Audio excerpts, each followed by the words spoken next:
All right, David, I've got a question for you. When folks are coming to me saying, hey, I want to buy a home, but I'm still a year or two away, what are things that they can be doing in the meantime to be ready to then buy a home and have that pre-approval for the price point that they want?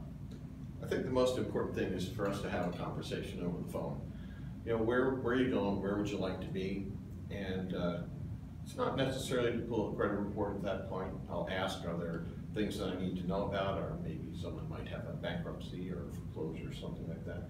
And I think the idea is part of the pre-approval process, but it's kind of pre-approval light.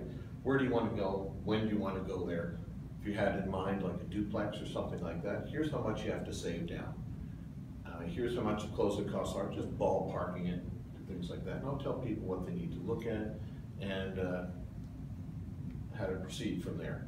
And again, I'm probably going to look look for a higher loan amount and purchase price than they want, just so they can have an idea of what's going on. Got it. Yeah, that makes sense. Well, Garrett, as a millennial, what would you say that are really important things that people in your generation look for, well, in a realtor, but also in the process? Yeah, I would say for all of us, when we're looking to pick a realtor, it's really about can the realtor, can they be ahead of me on what the questions I should be asking, and will they communicate the way that I want to communicate, whether it's through text or email or phone call on here's what I want to see, this or that, and also too, especially can the realtor work 24 hours, 7 days a week, really, where that they're ahead of me on what we need to be, so I'm not having to drag along the realtor that I pick. Tris, how long is it taking in our market today for the investor to buy a 2, 3, or 4 unit? They're in tight supply on the market. How do you help those people sort out the good ones from the not so good offer? Patience. Stick to your guns. I don't, too many times I see people, they get frustrated because they want to be able to perform on maybe their first offer or second offer. And I know Ellen does a lot of investment clientele as well, but for me, it may happen in the second offer. It may take 15 different tries, but the thing is, you got to stay true to your process and what you're looking for and what you're after. And it will happen. People that are impatient will not navigate today's market. People that are very timely and extremely quick and impatient can navigate a recessionary market just fine. So but you got to stay true to your guns. Yeah, patience is a big one. Whether you guys are having to deal with it or I'm having to deal with it, a lot of people want it now. Yep. And yeah. It's okay for it to take 2 hours for a phone call to be returned or paperwork or whatever. Nothing's that quick, but we're definitely in a climate right now where there's a sense of urgency and speed to it, and it's good and bad. It is what it is. Garrett, I got one for you. Go for it. So, and this touch on the millennial thing. Is it okay for the Generation X, which is me, okay, to communicate to the millennial crowd in a different way? Do we ask permission for that? Because there's always talk in the market of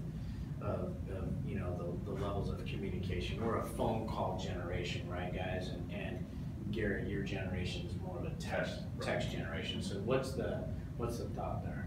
Yeah, I mean, I would say the phone call thing is fine, but also you have to remember that if I'm a millennial first-time home buyer and you're my realtor that I pick, I want you to talk how I want to be talked to. So it's fine if you say, hey, I only do phone calls, I don't do text. Then I'll work around that. But I want you to at least ask me first, saying what's the best way to communicate with you, because it is good to sometimes to have stuff on text or email so that I can see it, in writing and go back to it.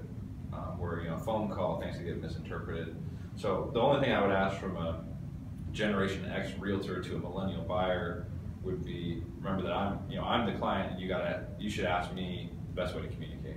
Okay, good one. Ellen, can you mention a couple things about the inspection report? Your clients are talking about them all the time. What's important and what is just an inspector wanting you to know all the minutiae that maybe isn't important? Sure. Inspections, the inspector always finds something wrong with the house or a property. That's his job, always find something. So my advice is to just concentrate on the real important stuff, like the roof, or if there's any water leaks or foundation, just to concentrate on the main parts of it and ask the seller to get those taken care of during escrow. What are the most common things that you guys see happen in inspections? I mean, what are the inspectors over and over and over and over again finding, generally speaking? I know that's a broad-based question, but what's the top three? Let's as a group decide what the top three is. How about that? I'd say water intrusion. Yeah, okay, great. Definitely. Yeah, And bathroom floor, right? Could be bathroom floor, could Yeah. be if there's a crawl Sometimes. space down below where there was water leaking in from the outside, or bad gutters that have then caused it to come down the siding of the house. Yeah. So- Bad roof too, right? Yeah, not enough Yeah. ventilation in the attic, Yeah, not okay. enough vents Okay. in the roof.